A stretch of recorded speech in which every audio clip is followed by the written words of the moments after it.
Last kind of talk, player ratings after a terrible 1-0 loss at home to Eastleigh. Dreadful performance.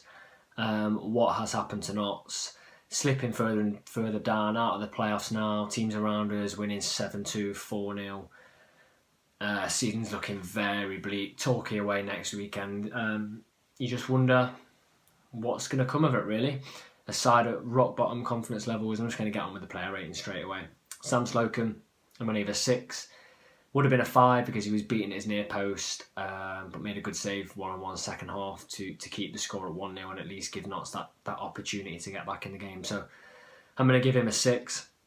Kelly Evans, love the guy. Fantastic player. We saw a crunching tackle from him, but I'm going to have to give him a 4.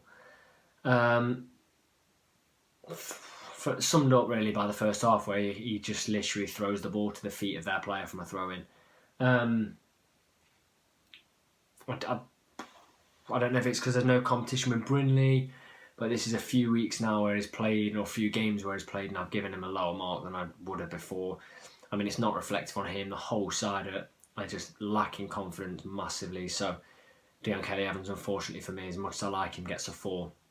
Going on to the 3 centre-backs then. Rawlinson, I know it was potentially to give Ellis a rest, but for me, it's got to be Rawlinson, the player dropped. I mean, he's given the ball away a few times in this game, just not at it. Not the player that we knew last season that made that incredible partnership with Alex Lacey as like the best defensive partnership in the division. So he's going to get a 4 as well. Ellis was taken off, not even played, left out the side for Ben Turner, who comes in. 4 again. I thought we didn't really see much of him, immobile, and just along with the rest of the defence, really, really poor. Set pieces again are a downfall. We've almost conceded from a couple of set pieces. Should definitely have conceded when they missed an open goal. And it's not actually the main set piece. It's a second ball. We're just asleep to every second ball. Absolutely terrible. So he gets a 4. Here's to Alex Lacey.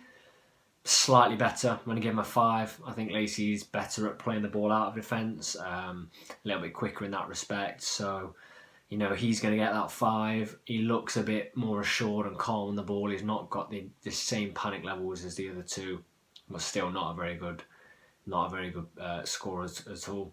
We then go to the left wing back in Chickson. Now, you can say what you like about him, but he's actually been okay. He's been all right, and I'm going to give him the highest rating so far, along with Sam Slocum, of a 6. I think since he's come back in the team, since Bertrand was joined, he's really been the only ray of light.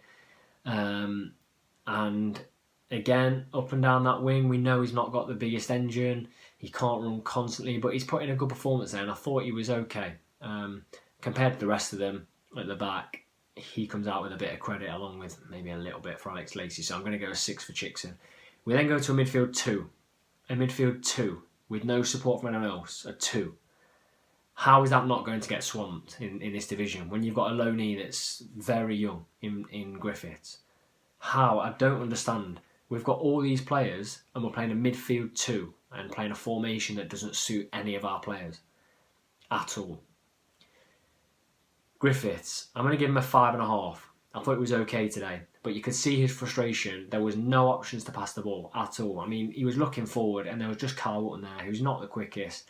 Where are the wingers in Knowles and Knight? I don't know. But, the scores are going to be lower for these two because of the way they're having to play and the positions they're having to play and the sacrifice they're having to make as a midfield 2. I mean, you've got that midfield and they can't both go forward at the same time.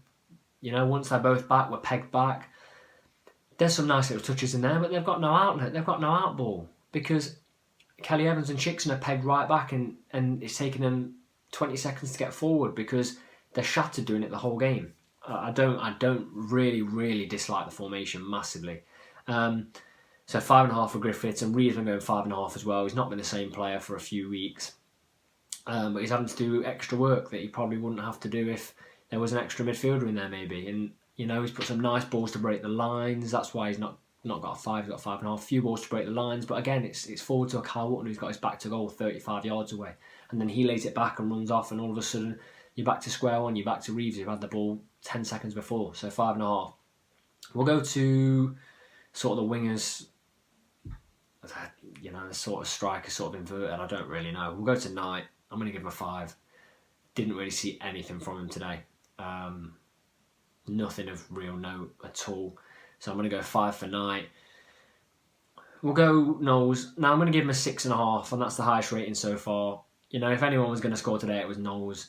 And there was one point where he took it quite wide, and he probably could have crossed it in the box, but I don't think he had the belief that the strikers or anyone else will get in that position. So, you know, 6.5, because he was the only man that was going to make things happen was a young, very young lad on loan from Mansfield that looked the brightest spot for us. Really, you know, that sums the performance up. So 6.5 for Knowles, you know, on a different day, maybe he would have scored. And then Kyle Wootton, hard to give this rating. I'm going to go 5.5, slightly better than Knight, but at the same time, just not there, is he? He's not even a goal threat. I don't know if he's had a chance this game. He's not a goal threat at all. He has to be dropped. You've got to drop him to try and shake it up a little bit and make him fight for that spot, because at the minute he's putting in some terrible performances and he's getting back in the side. I hate to be negative and single out players, but how else can I do an honest review? You know, he's not performing, so 5.5 for him. Then goes to subs. We'll go O'Brien and Miller, because I can do them in a quick swoop. Both 5s. Okay, I don't even know if I saw O'Brien touch the ball much. Miller at least trying to move a little bit, but 5s for them. And then we go Enzio. If we're gonna play with wingers that are wide of Wootton, why is he not started overnight? What's got to be there for him to start? I don't know. I don't know why he's not starting.